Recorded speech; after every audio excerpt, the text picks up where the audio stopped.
ओम शांति। 11 जनवरी 2025 के ईश्वरीय महावाक्य पहले सुनते हैं मुरली के मुख्य पॉइंट्स। बाबा ने कहा, ब्राह्मण बने बिगर बाप से वर्षा मिल न सके, परंतु जब दिल से समझे तब सच्चा ब्राह्मण बने। भले पावन दुनिया के हकदार तो तुम सब बच्चे हो, फिर भी ऊंच पद पाने के लिए हरेक को पुरुषार्थ जरूर करना है।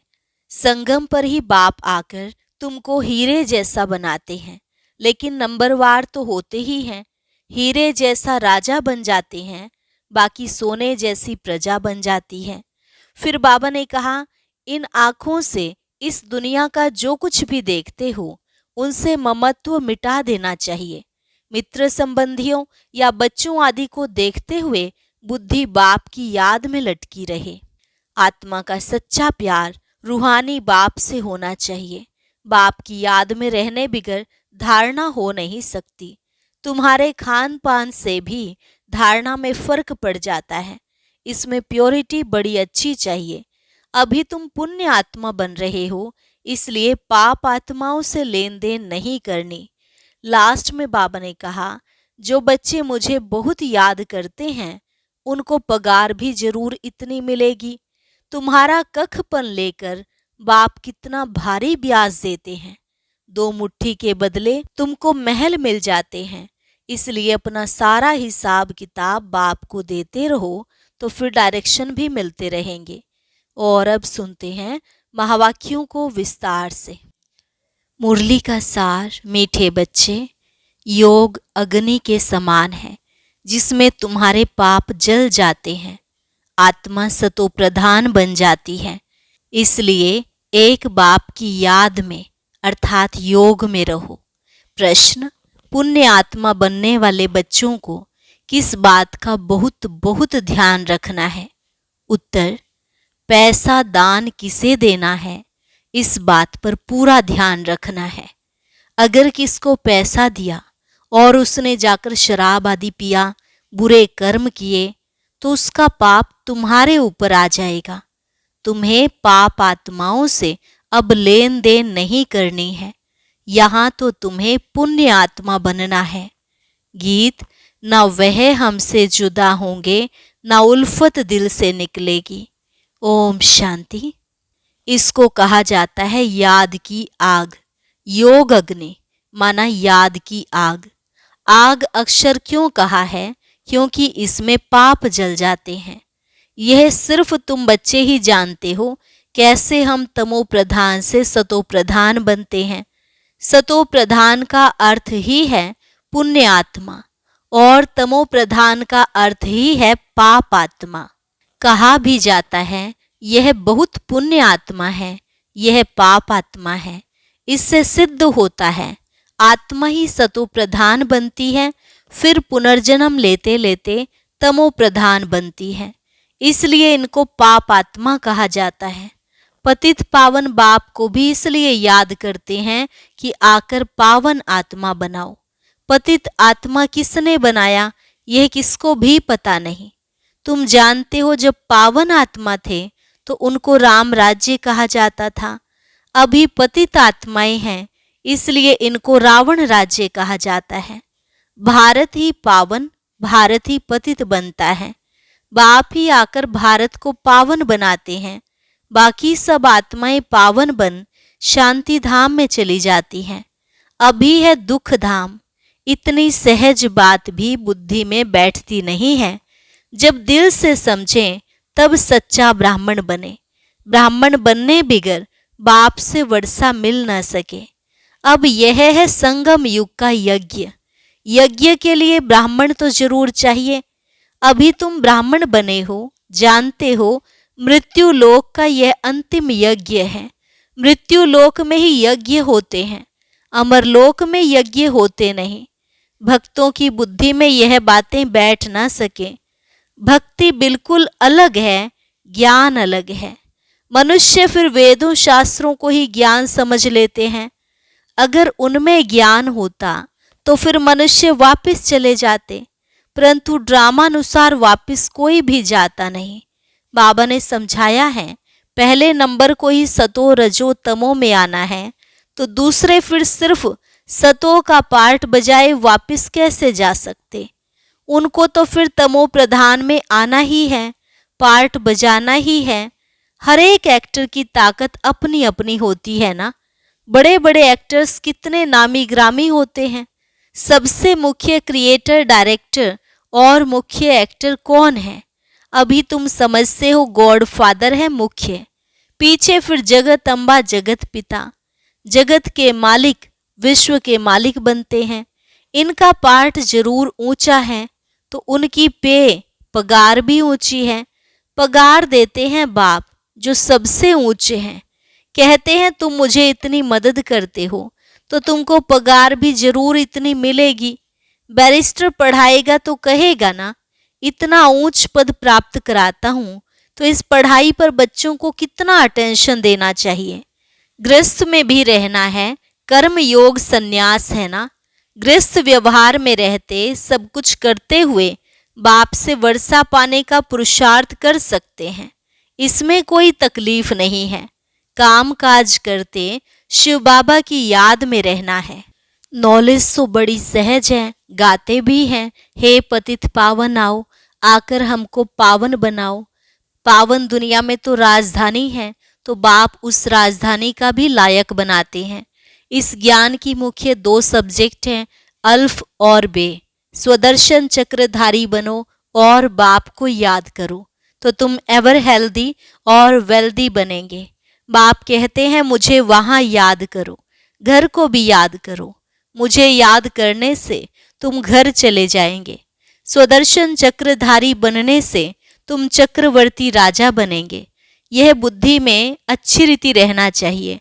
इस समय तो सब तमो प्रधान है। सुख धाम में सुख शांति संपत्ति सब मिलता है, वहाँ एक धर्म होता है। अभी तो देखो घर घर में अशांति है। स्टूडेंट लोग देखो कितना हंगामा करते हैं, अपना न्यू ब्लड दिखाते हैं। यह है तमो प्रधान दुनिया। सतयुग है नई दुनिया। बाप संगम पर आया हुआ है। महाभारत लड़ाई भी संगम पर ही है। अभी यह दुनिया बदलनी है।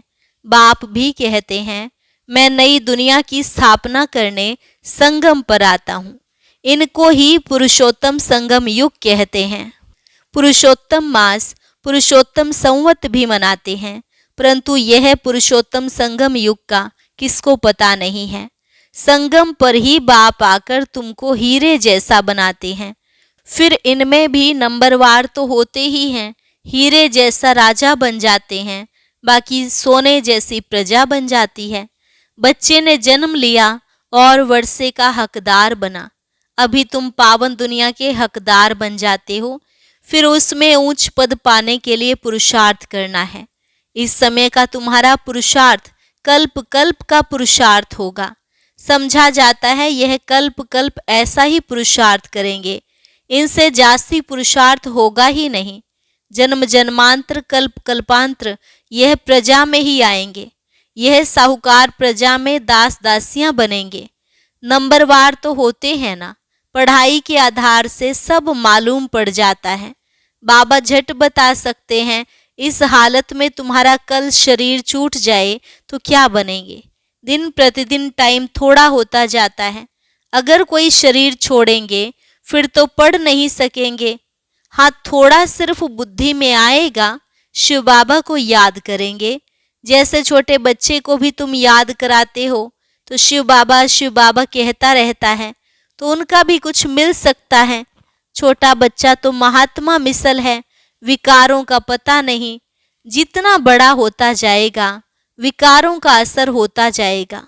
क्रोध होगा, मोह होगा। अभी तुमको तो समझाया जाता है इस दुनिया में इन आँखों से जो कुछ देखते हो उनसे ममत्व मिटा देना है। आत्मा जानती है यह तो सब कब्र दाखिल होने हैं, तमो प्रधान चीजें हैं। मनुष्य मरते हैं तो पुरानी चीजें करनी घोर को दे देते हैं। बाप तो फिर बेहद का करनी घोर है, धोबी भी हैं। तुमसे लेते क्या हैं और देते क्या हैं। तुम जो कुछ थोड़ा धन भी देते हो वह तो खत्म होना ही है। फिर भी बाप कहते हैं ये धन रखो अपने पास, सिर्फ इनसे ममत्व मिटा दो। हिसाब किताब बाप को देते रहो, फिर डायरेक्शन मिलते रहेंगे। तुम्हारा यह कखपन जो है यूनिवर्सिटी में, हॉस्पिटल में हेल्थ और वेल्थ के लिए लगा देते हैं। हॉस्पिटल होती है बीमार के लिए, यूनिवर्सिटी होती है पढ़ाने के लिए। यह तो कॉलेज और हॉस्पिटल दोनों इकट्ठी हैं। इनके लिए तो सिर्फ 3 पैर पृथ्वी के चाहिए।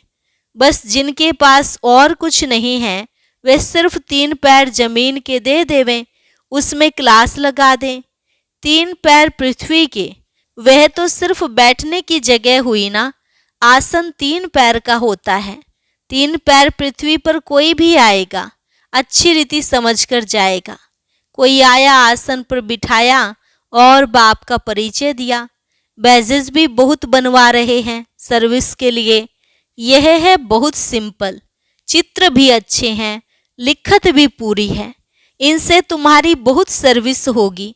दिन प्रतिदिन जितनी आफतें आती रहेंगी तो मनुष्यों को भी वैराग्य आएगा और बाप को याद करने लग पड़ेंगे। हम आत्मा अविनाशी हैं, अपने अविनाशी बाप को याद करें। बाप खुद कहते हैं मुझे याद करो तो तुम्हारे जन्म जन्मांतर के पाप उतर जाएं। अपने को आत्मा समझ और बाप से पूरा लव रखना है। देह अभिमान में ना आओ। हाँ, बाहर का प्यार भले बच्चों आदि से रखो, परंतु आत्मा का सच्चा प्यार रूहानी बाप से हो। उनकी याद से ही विकर्म विनाश होंगे।